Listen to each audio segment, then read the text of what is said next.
worship you. I'm Matt Stinton, and I'm here with my friend Jason Vallotton today. It's good to be here. Yeah, it's great to have you. We are talking about emotional health, emotional awareness.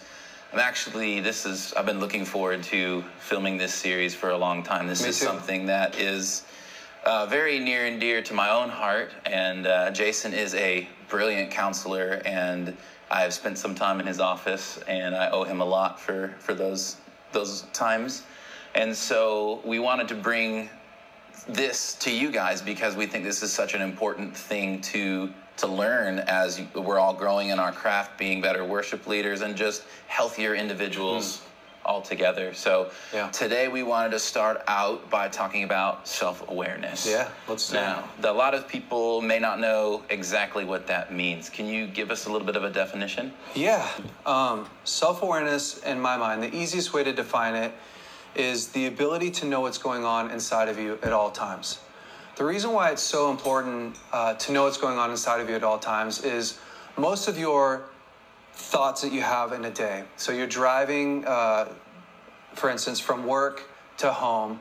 What you're actually thinking about, what you're feeling, most people don't even realize what they're feeling or thinking. They're just happening in life. Right. And so self-awareness is a way that we take our unconscious or subconscious thoughts, emotions, feelings, and we bring them into consciousness so that we have more control over what happens, the outcome of what happens. For instance, the guy who gets angry but doesn't know why he got angry. Well, if he was self-aware, he would realize that this event that happened earlier in the day created an emotion, what he thought about it. So if he felt belittled by his boss, that typically would be a unconscious feeling. Maybe he'd feel it at first, but inside your self-talk, most of your self-talk, and I know this might be a little bit confusing, but stay with me. Most of our self-talk, what we're telling ourselves, is unconscious. 70, 80% of it is unconscious. Therefore, we're not even aware of what we're telling ourselves. And the way that you feel, your emotions, what you feel is a product of your self-talk. So if we're actually going to be really whole, healthy people, we have to know what we're thinking in order to help adjust what we're feeling. So again, self-awareness is the ability to go, right now I'm thinking negative thoughts. Right now I'm feeling hopeless. Why am I feeling so hopeless? Oh, it's because 10 minutes ago, I was reminded that I feel like a failure, or I'm anxious to lead worship right now, and I just realized I'm anxious. So very, very helpful, and something that we should probably go more in depth on. It's such a big part of every worship leader's life, my life, every counselor's life, every parent's life. The ability to manage yourself, a lot rests upon what are you aware of? Right. What's going on inside of you? Right. And how is it that we can actually start developing self-awareness? Yeah. It's a really great question. I love explaining it like this. In 1996, the renewal was introduced to me. I wouldn't say that it started then, but maybe it did. I don't know. You had the Toronto blessing and all that happened. And something interesting happened along the way in there. You had Randy Clark was introduced. I can't remember when I met Randy Clark, and Bill Johnson. I know when I met Bill, I was young. But they introduced something to us that helps us today understand self-awareness, but in a spiritual sense that most of our audience will understand. And it was words of knowledge. I remember when Bill Johnson used to start to teach us words of knowledge. And at first it was, you kind of guess or you kind of listen and try and figure out, were you born in Wisconsin, and was your dad a mechanic? And, we learned it like that. But then Bill introduced this concept, and I remember when he did it, he said that he came back from a trip, and when he came back from a trip, he got on stage. I remember him teaching us this. He said, when you come inside, when you come into the church or when you walk into a grocery store, See how you're feeling ahead of time. And then when you come inside, if you have pain in your body, or if you're thinking thoughts that you weren't thinking before, it's probably a word of knowledge for somebody. And it's really interesting because he was teaching the church self-awareness without using the word self-awareness. Right. So all these people in the church were starting to walk into service and go, oh my gosh, my knee hurts, but it didn't hurt 10 minutes ago. This isn't mine. This is probably God.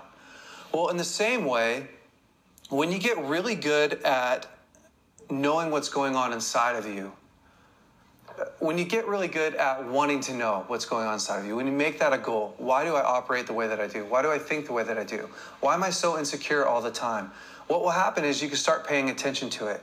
So you start to notice, before I go on the worship set, I feel fine. But when I get there, when I show up, I feel inadequate. What happened? Something happened in between there. Something's going on. Or I don't perform well. Or I realize halfway through worship, I'm feeling really insecure. What's going on? Right.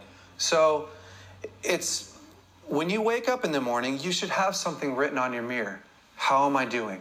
What's going on? So that it's reminding you not to think of what's the bad things going on inside of me, but to remind you of, am I going to be aware of what's going into my mind? Right. You can't keep a thought from coming, but you can keep it from staying.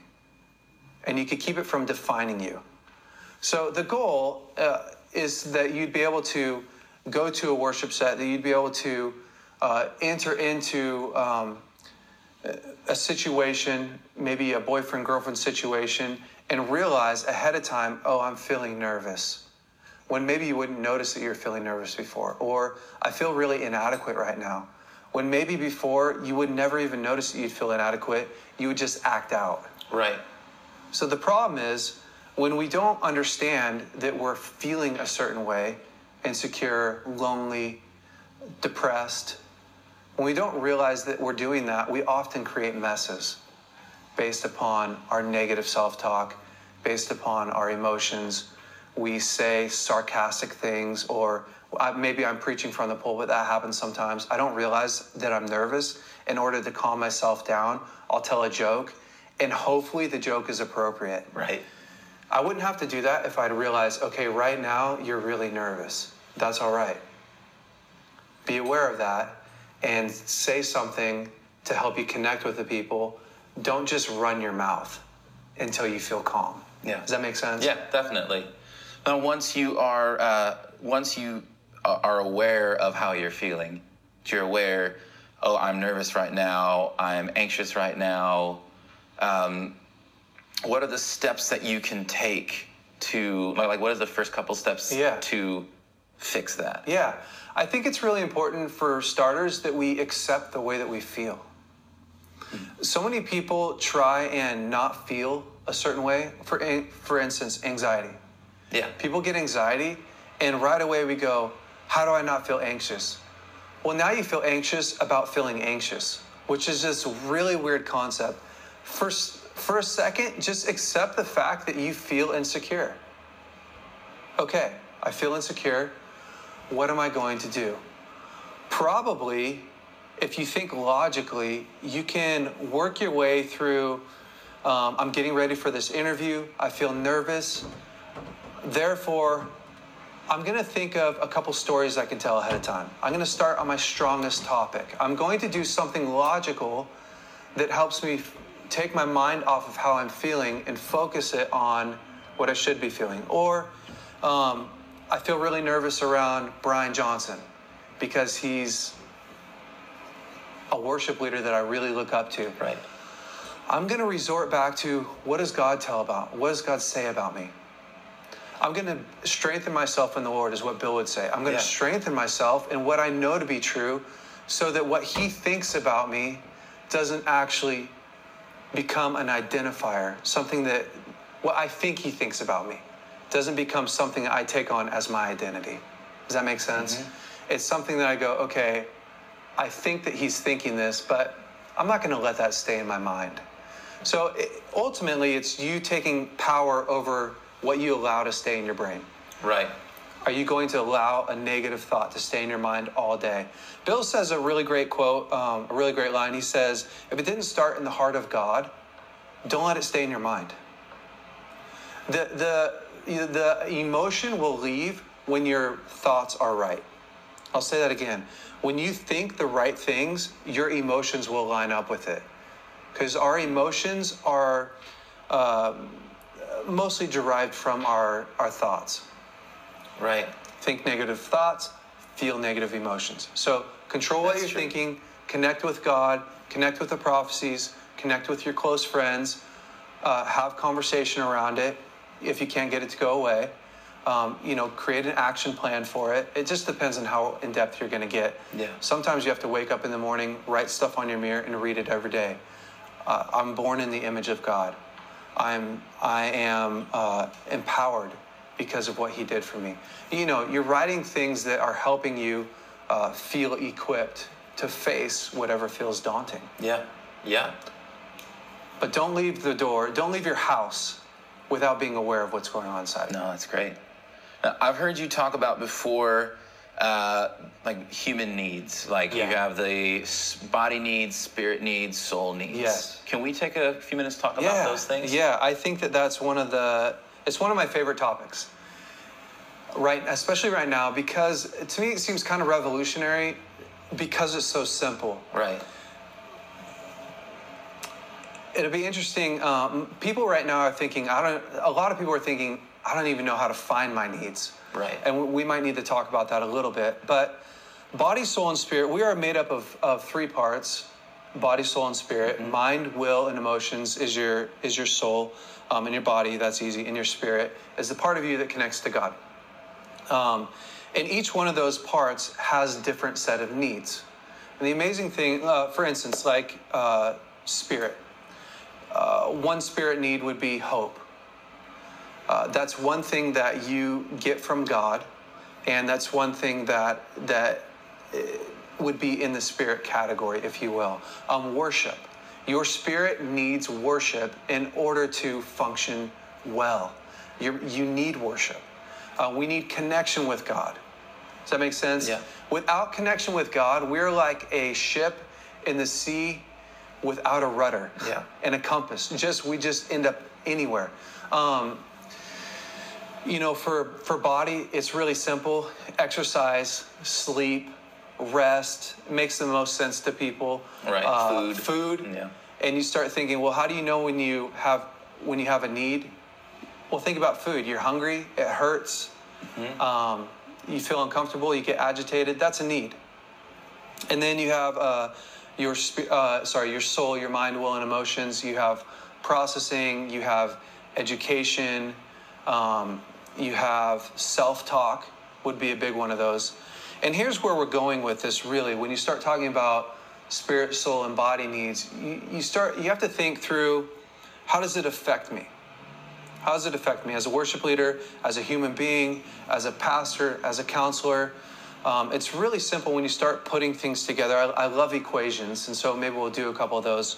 For instance, if you leave your house and you haven't connected with God on a regular basis, your connection with God is not going well. And therefore, you don't have a lot of hope.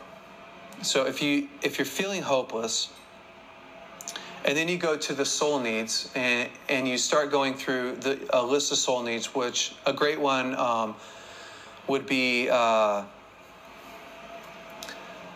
self-talk, for instance.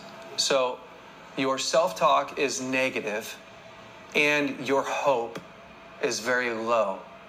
What is the outcome of just those two things? And if you go through the list of if you start thinking, what is a list of God needs, or a list of spirit needs, I should say, and a list of soul needs, there's a ton of them on there. And we just take two. So if your hope is dying and your self-talk is negative, what does that equal? Right. Depression. Mm-hmm. Right away you realize, oh my gosh, two things are lacking in me without any other circumstances going on in my life, and I could be in a full-blown depression. I could be all the way down the road of, I don't even know if God's real. He's not talking to me. I don't have a lot of hope, things aren't going well, and my self-talk is broken down. So, what happens if you take one off, if you take sleep off? Have you ever not slept for a day or two? Yeah. It's crazy. Right. Sleep effects, you guys should go Google all the effects that happen from not sleeping. Your body begins to shut down if you don't sleep. So, it's this concept that we should begin to figure out what lies in the spirit category, what things are in the soul category, what things are in the body category, and how am I managing myself? Right. A lot of people, the concept of taking responsibility for how you feel and think and act, it's so much easier to put that responsibility on the world around us instead of go, the way I feel, how powerful I feel, how confident I am, how connected to God you are. That's your responsibility. Yeah. But it takes work to sit down and actually go, how am I doing in the spirit category? How am I doing with my soul? Am I processing? Or am I just keeping everything that happens to me inside? Well, that's a soul need. If you don't process with someone else, if you don't process with God, you're going to be hurting. Right. So you can kind of see how it plays out really simply. It's the ability to, again, take self-awareness and take these needs, these spirit, soul, and body needs, and go, why do I feel so down today? Oh, because I haven't worshiped, actually haven't given anything back to God in a really long time. Yeah. So, we need to be aware that we have needs we have these needs that if they go unmet, they lead to pain. Yeah. They lead to dysfunction. So are you taking care of yourself is the ultimate question. Are we as human beings, as responsible Christians, as me being a dad, am I taking care of myself, spirit, soul, and body? Or am I just walking around this world hoping that I'm doing a good job at actually meeting my needs before I try and meet the needs of the people around me? Right. We can't do that. We can't live like that. The body of Christ can't live walking around wondering and hoping, is somebody going to take care of my needs? Right. It's backwards. Yeah. Are you taking care of you? Yeah. I think it is a lot easier to put our needs and our pain on other people. Yeah, and to not think about it. Yeah. Yeah, this person made me feel this way. And Yeah. Not even realizing that you couldn't have felt that way unless there's something else going on. Unless you gave him permission to make you feel a certain way. Yeah. Brian Johnson makes me feel so insecure. Sorry, Brian, if you're watching this. But it's just really relevant to Sure. the worship community, or my youth pastor, or my pastor, or my dad. My dad was like this forever. And so when I see a leader, I automatically feel this way. Well, that's valid. What are you doing about it? Right. Are you connecting with God, the spirit need? Yeah. And finding out what he says about you. And then going over to your soul needs and figuring out, what is your self-talk like? Yeah. And then going over to your body needs and exercising and taking care of yourself so that you actually, are you creating an ecosystem that says, I'm worthy to be loved? Yeah. For yourself. So that you believe that. So that when you feel insecure, you go back to, no, I'm worthy of being loved. I eat well, I sleep well, I take care of myself. Mm-hmm. Therefore, when you encounter me, my thought processes are good, and you can't make me feel a certain way. And if, in the event that I do feel insecure, I go back to, no, I am worthy of love because I treat myself like that. Mm-hmm. How are you treating yourself? Yeah. I think a lot of people, I know I've been there myself, a lot of people don't realize, they first don't recognize that they are experiencing some kind of pain, which I know we're going to talk about here in a minute. But in addition to that, I know that a lot of people don't realize that they can change it, that they just sort of, it's just always been that way. Yeah. And they don't realize, no, actually, it doesn't have to stay that way. It's true. And that's for everything in life, with the incredible advancement of the internet, you have YouTube, which we have access to so much information. For instance, go watch a TED Talk go watch Brene Brown's TED Talk on shame. That one TED Talk alone would change so many views on how you effectively deal with your shame. And I mean, there's just so many on willpower. I was looking up willpower the other day. I was studying it. There's a girl named Kelly. I can't remember her last name, but it's on. You could go to a TED Talk and watch it. But there's, the idea that you're powerless and stuck where you're at nowadays, maybe 100 years ago, maybe that was valid. Sure. Today, it's a lie. Yeah. Somebody's been there before.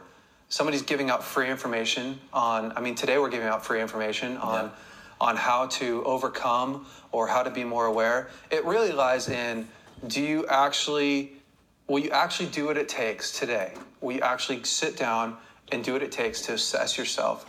What do I need? How's my self-awareness? Am I going to go do the homework that it takes, the work, the extra work to equip myself the way I need to equip myself? Yeah. Do I know what I need to do when my feet hit the ground in the morning? Yeah. Or am I going to wait for somebody to drop it in my lap? Right. We have touched on pain just a little bit, but I think that's a really broad... It is. A pretty broad subject. It is. And I think a lot of people don't necessarily know that they're actually in pain. Yeah. So can we dive into that a little bit? Yeah. What is your definition of pain? Because it's more than just... It totally is. It totally is. As well as stubbing your toe. Yeah. And hopefully not saying words that you wish that you wouldn't have. It's always at 3 a.m., right? You get ready to go pee, and then you stub your toe. Yeah. And then you're or awake. your shin. Yeah, your shin. The shin is a big one. That's awesome. Yeah. A lot of people, they come into my office, and they don't think they're in pain. They, because I do so much counseling and so many different levels of it, they may not even be in there for themselves. They may be in there for their kids. And they're talking, I'm talking to them about their kids, and I realize, oh my gosh, you're in a lot of pain. And they don't identify with that. Because you have to look at, if you feel confused for a long time, I would say, that is a type of pain. It's painful to go throughout life feeling confused. Yeah. But we wouldn't go, oh, that's pain. Or, depressed. You could say I'm depressed. Or sometimes it's the absence of things like fun. Sure. It would be maybe a silent version of pain.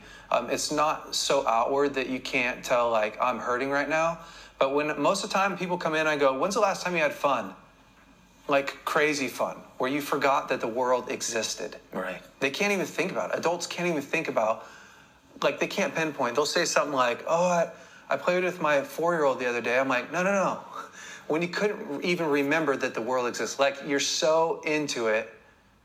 Like when you're a kid, you're swinging off a rope swing and you're doing backflips and you forget that this world exists.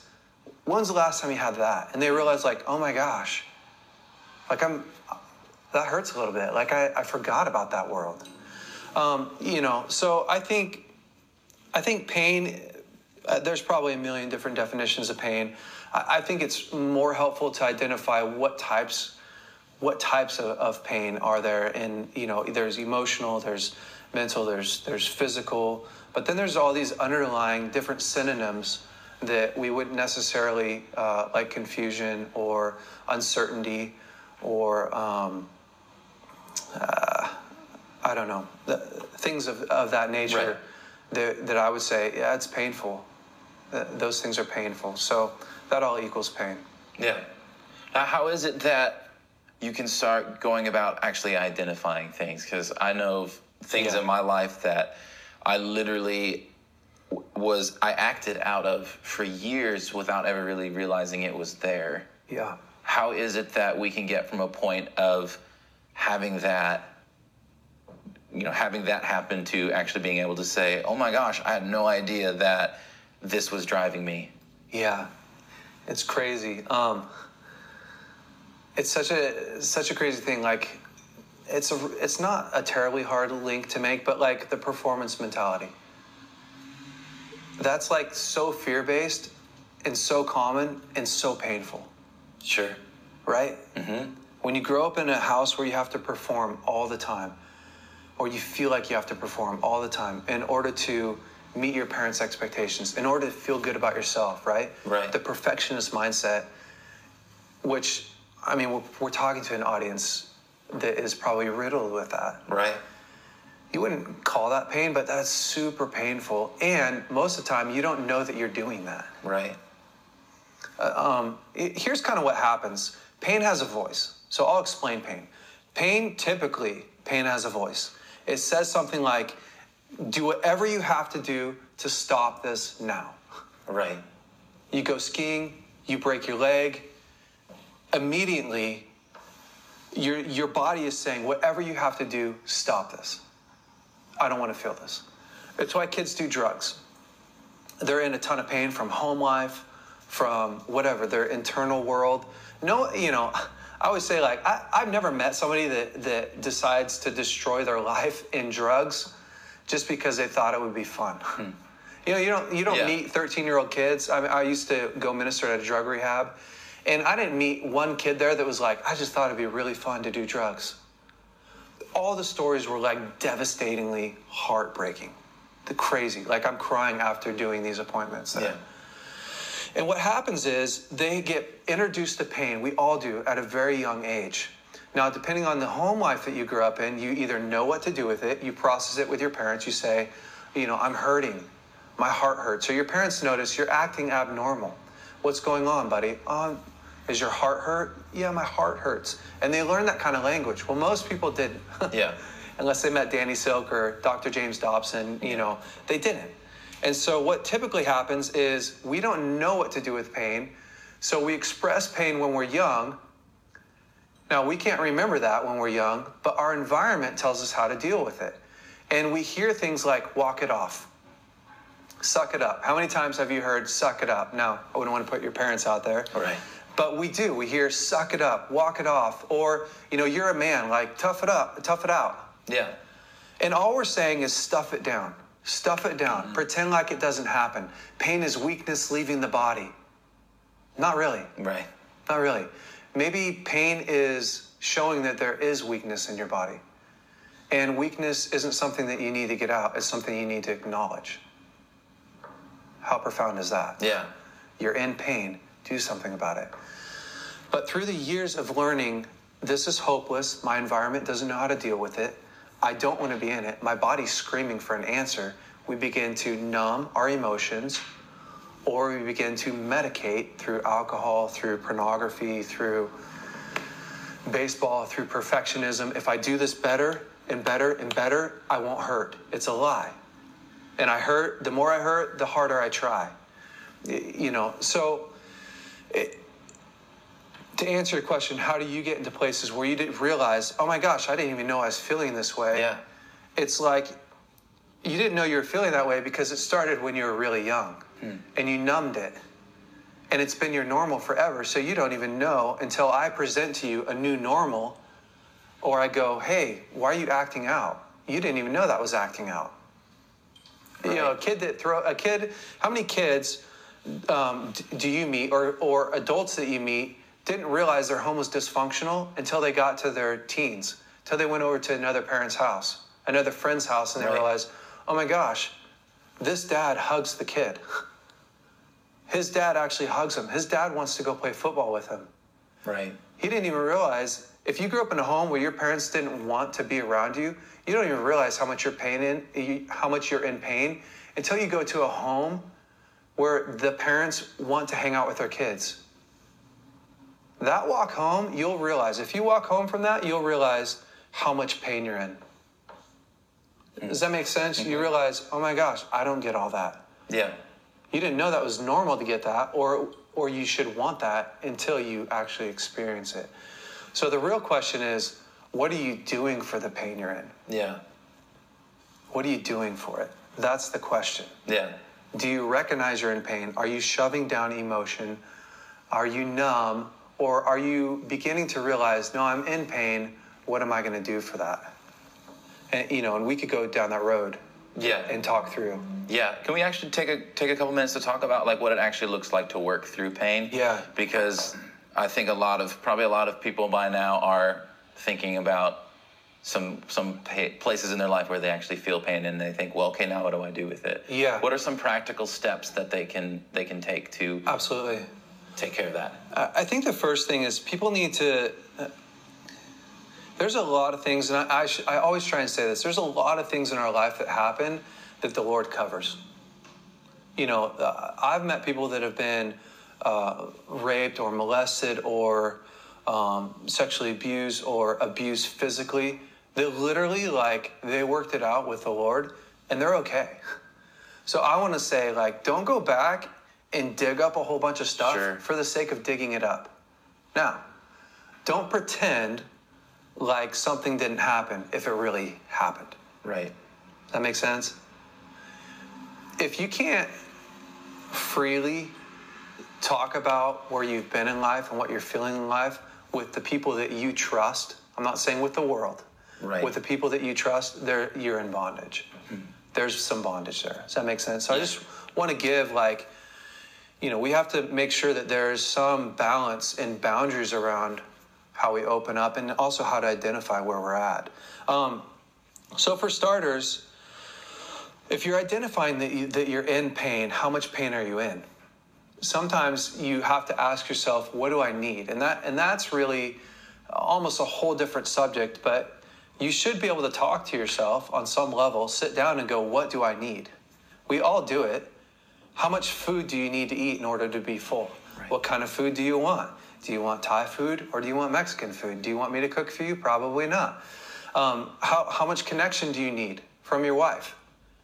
I'm married, you're married. We all have these things in ourselves that are saying, no, I'm good. We connected yesterday, I feel full. Or you realize, with Carla, sometimes you realize no, I'm not full. I need some time with her. So we have to realize you can ask yourself, you can start to go, how much pain am I in? As long as you realize there's a way out of it. And so that's where we're going. But I need to give people a way to actually go and us a way to go. If I'm not afraid that there's no way to get out of it, if I actually believe there's a way out of it, I'll be honest with myself and go, I'm not in a ton of pain, but this thing's bothering me. This thing right here. And I think all I need to do is to get it out. I had a guy come to me the other day, and we were in a meeting together, and he kind of lashed out at me. But it wasn't I didn't take it as a negative thing. I just thought it was a commentary on how much he believed in what he was talking about. And later on, he came to me last Sunday and said, hey, man, I'm really sorry. I realized I lashed out at you. What was he feeling? He was feeling some sort of pain because we're in a relationship. Now, maybe people wouldn't identify that as pain, but that's what was going on. He's saying, I hurt you. I think I hurt you, which hurts me. Are we okay? Yeah. That's a low level of pain. And all he needed to do is talk to me. High levels of pain, grew up in a horrible home, struggling a lot. If you've known that you've been in pain for a long time and you've tried a lot of stuff and you can't get out of it, you probably need to go see a counselor. Yeah. Let's be honest, if you could have fixed it by yourself, you probably would have already fixed it by yourself. Right. Go get professional help. For other people, it's as simple as processing. So, being able to uncork the bottle that is inside, uncork what's going on inside, and figuring out what is there. So you talked about going throughout life and not even knowing that, you had a behavior or pain inside of you until one day you have this epiphany, oh my gosh, it's in there. Yeah. Embrace emotion. Embrace the fact that you're angry. We're so afraid of anger in the church. It's incredible how much we lie to ourselves and people. We go, how you doing? I'm doing great. Praise the Lord. Hallelujah. Amen. Or, we rush into service. Just worship more. There's a lot of pain that you can't worship away. Yeah. So what do you do with it? You be honest with it. You see it all through the Psalms. You see David actually writing out, Lord, why have you forsaken me?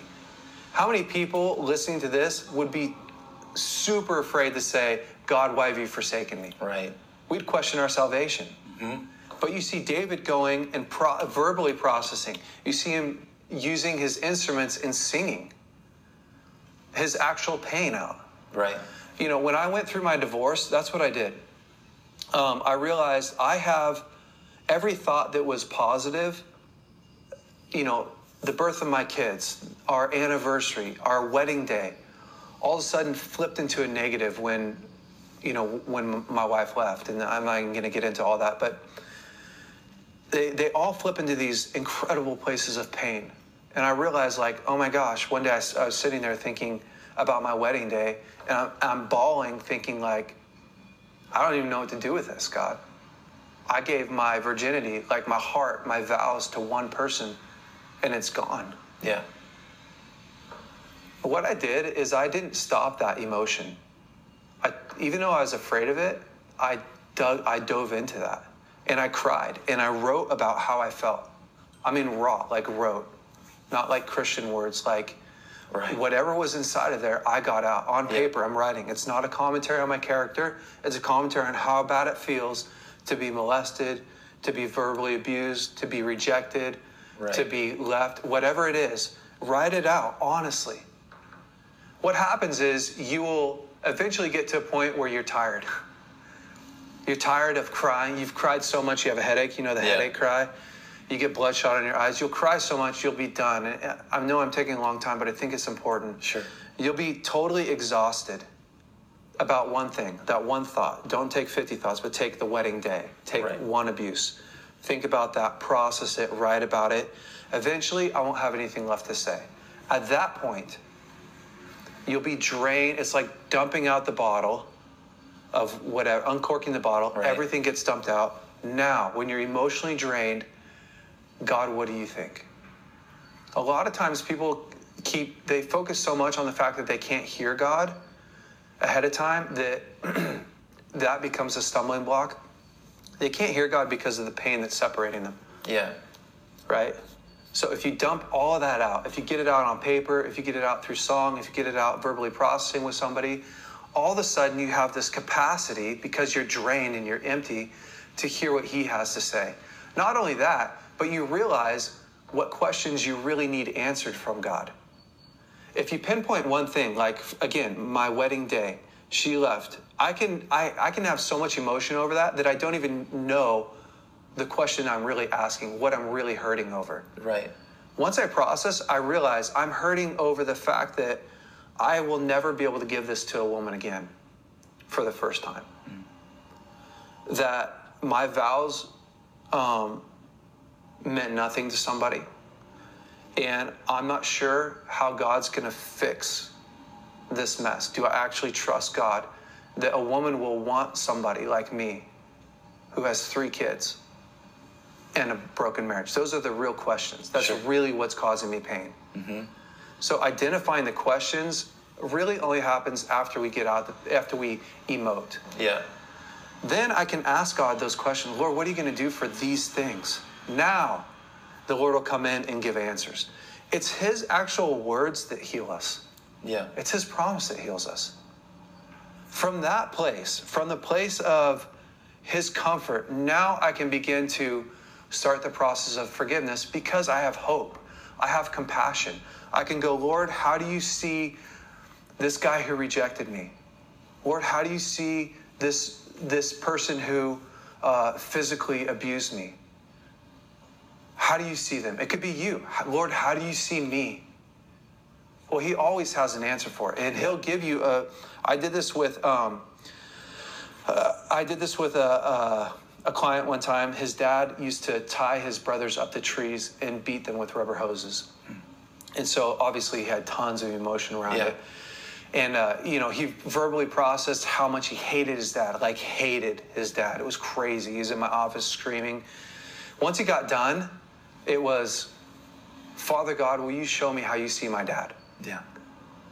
He says, now this isn't like pretend. This isn't me like leading him through this. I'm saying, ask God how he sees your dad. Yeah. He says, my dad's a little baby. Now, I thought he was being condescending at first, so I said, what does that mean to you? He said, it means my dad actually didn't know how to show us love. What does he feel? He feels compassion. Yeah. Pain at first when he came in, can't hear God, compassion now. Yeah. From compassion, go back and forgive. Yeah. Because he had truth from God. So God, what do you see as the truth? God gives him the truth. God, how do you see my dad? How do you see the violator? How do you see me? From compassion, go back and forgive. That is a great process for dealing with pain. Yeah. Don't hide it. Yeah. work through every thought, every hurt, everything that you need to work through. Take it one thought at a time and be really meticulous. Yeah. When you feel compassion with God's truth, back up everything you hated that person for. Now you get to forgive them for, because you have the ultimate truth. Right. God restores my virginity. God restores marriages. God makes all things new. Yeah, that's powerful stuff. Yeah. Just real quick in closing, I just wanted to add a couple things. I know, first of all, it can be really easy to not want to get counseling because there's a stigma about, you need counseling, there must be something wrong with you. But when in reality, we all have stuff to work through. Yeah, you're super mature. You're mature if you get counseling. Yeah, that's really how it is. Yeah. Processing through something that I personally did one time that literally changed my life was I sat down, opened my laptop, and just processed out and journaled a conversation with the Lord, where I wrote down a question and I just wrote out the first thing that I heard. Yeah.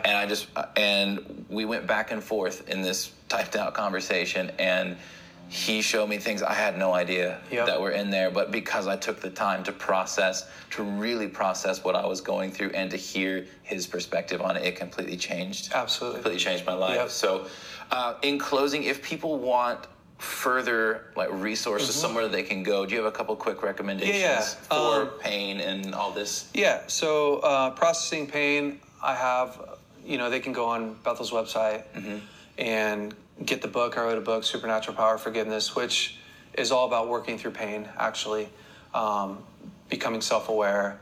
Boundaries are in there. So as well as I would tell you, get on TED Talks. There's some really bad ones, and then there's some really amazing ones. Right. So use the internet. Danny Silk has some great stuff. Dan Fairley. There's just the Boundaries book is great. Not necessarily for dealing with pain, but actually managing yourself, what we talked about earlier. Sure. So I would say those things are helpful. Awesome. All right. Thanks so much, Jason. This was thanks for fantastic. having me. It's great. Amen.